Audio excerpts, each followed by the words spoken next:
And in this segment, I'm going to talk about the role of a project manager and generally the education and the salary that you can expect with a project manager role.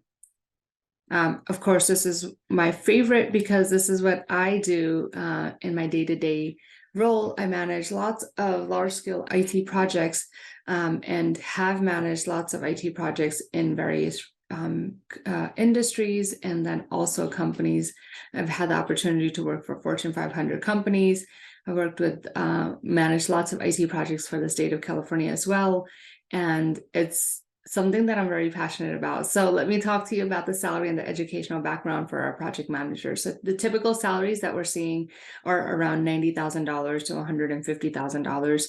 And again, salaries may vary and depending on the role that you're in. If you're doing consulting consulting work as a project manager, you can expect to see a lot higher salaries than $150,000 a year.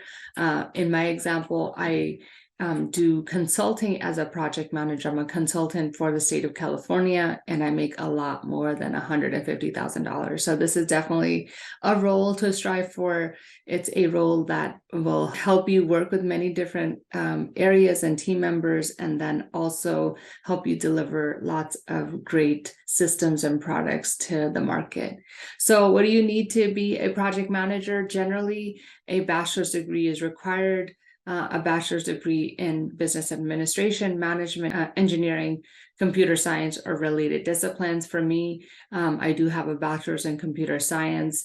And generally, as I've mentioned and will mention in lots of these segments, especially when it comes to IT, there's lots of other ways that you can get into these roles, right? Including certifications. Now, you guys will hear lots of people talk about certifications alone, and I have to disagree. Certifications alone will not help you get these roles.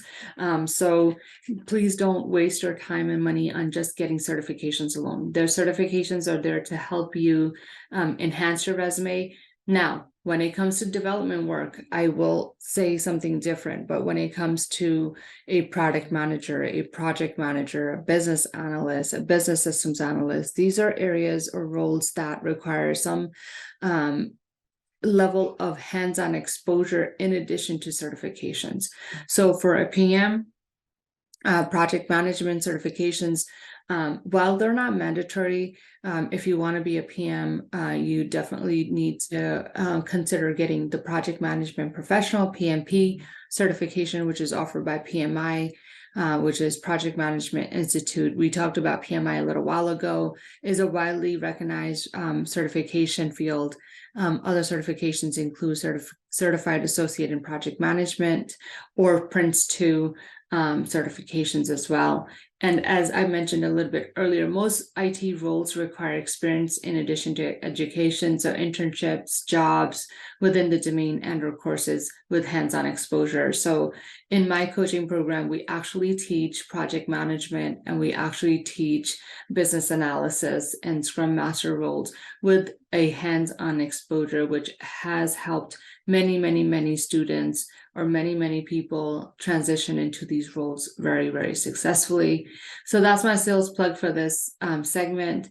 I am a project manager. I train and mentor project managers, and it's something that I'm very, very passionate about. The role of a project manager, as I've mentioned, is very defined with a beginning and an end, while product management is a lot more end-to-end, but project managers tend to work on many large-scale projects. I talked a little bit earlier in the segment the type of projects we have, so that generally project managers will lead enhancements, which are, in our case for Sammy Joe, when we're adding something to the product, is an enhancement. We'll see off the shelf, which is something that you purchase like Salesforce or ServiceNow and integrate them into your company, right? And then we also have something called new build. So if our company feels that our internal technical talent is very superior and can build something from scratch, then project managers will also manage those types of projects. Okay. Hope you found this segment helpful. I'll see you in some of the next sessions.